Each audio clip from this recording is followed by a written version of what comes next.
ನಮಸ್ತೆ, ನಾವು ಮಂಗಳೂರು ಸೆರಾಕ್ಲೂರಿಂದ ಮಾತಾಡ್ತಾ ಇದ್ದೇವೆ. ಅವರ ಹತ್ರ ಕೇಳ್ತಾ ಬರುವ ಯಾನ್ ಪಂಡ ಮಾಮಿನೊಟ್ಟಿಗೆ ಬರೋಂದಿರ್ತೈತೆ ಅಂಚ ಕಡೆ ಒಂತಿಗೊಂದು ದಾಯಿ ಮನಿ ಪಂದ ಕುಲ್ ಬಂದು ಯಾನ್ ಥೆರಪಿ ದೇತೊಂಡೆ ಮಸ್ತ್ ಇಷ್ಟ ನಂಗೆ ಕಲ್ಪ ಬರ್ತದೆ ಥೆರಪಿ. ಏನೆಲ್ಲ ಚೇಂಜಸ್ ಇದೆ ನಿಮಗೆ ಥೆರಪಿ? ನಾನು ಬ್ಯಾಕ್ ಪೇನ್ ಅಂತ ಹೇಳಿ ಬಂದದ್ದು. ಡಾಕ್ಟರ್ ನಾನು ಕನ್ಸಲ್ಟ್ ಮಾಡಿದ್ದೆ. ಆಕ್ಚುಲಿ ಅವರು ಹೇಳಿದ್ರು ನನಗೆ ಬ್ಯಾಕ್ ಅಲ್ಲಿ ಸ್ವಲ್ಪ ಬೋನ್ ಪ್ರಾಬ್ಲಮ್ ಇದೆ, ನರದ ಅಂತ ಹೇಳಿ. ಮೆಡಿಸಿನ್ ಎಲ್ಲ ಕೊಟ್ಟಿದ್ರು. ಆ ಮೆಡಿಸಿನ್ ಎಲ್ಲ ಯಾವ್ದು ಯೂಸ್ ಮಾಡ್ಲಿಲ್ಲ. ಅದೇ ದಿವಸ ಇಲ್ಲಿ ಬಂದು ಟ್ರೀಟ್ಮೆಂಟ್ ತಗೊಂಡಿದ್ದೇನೆ. ಒಳ್ಳೆ ಇಂಪ್ರೂವ್ಮೆಂಟ್ ಇದೆ ನನಗೆ. ಈಗ ವಾಟರ್ ಥೆರಪಿ ಮಾಡ್ತಾ ಇದ್ದೀರಾ, ಇದರಿಂದ ನಿಮ್ಗೆ ಏನೆಲ್ಲ ಬೆನಿಫಿಟ್ಸ್ ಆಗಿದೆ? ಗ್ಯಾಸ್ಟ್ರಿಕ್ ಕಮ್ಮಿ ಆಗಿದೆ, ಮತ್ತೆ ಈ ತರದೆಲ್ಲ ಎಲರ್ಜಿ ಎಲ್ಲ ಕಮ್ಮಿ ಆಗಿದೆ.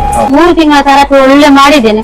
ಮಾಡಿದ ನಮ್ಗೆ 80% ಕಮ್ಮಿ ಆಗಿದೆ, ತುಂಬಾ ಕಮ್ಮಿ ಇದೆ. ಗಂಟು ನೋವು ತುಂಬಾ ವರ್ಷದಿಂದ, ಒಂದು 10-12 ವರ್ಷದಿಂದ ಅಲ್ಲಿ ಮನೆಯಲ್ಲಿರುವಾಗಲೇ ಗಂಟು ನೋವು ಇತ್ತು. ಕೆಳಗೆ ಕುತ್ಕೊಳ್ಳಿಕ್ಕೆ ಆಗುದಿಲ್ಲ, ಮತ್ತೆ ಸ್ಟೆಪ್ ಮೇಲೆ ಹೋಗ್ಲಿಕ್ಕೆ ಹಾಕ್ಲಿಕ್ಕೆಲ್ಲ ಆಗ್ತಿರ್ಲಿಲ್ಲ. ಹಾಗಂತ ಈಗೆಲ್ಲ ಹೋಗ್ತೇನೆ.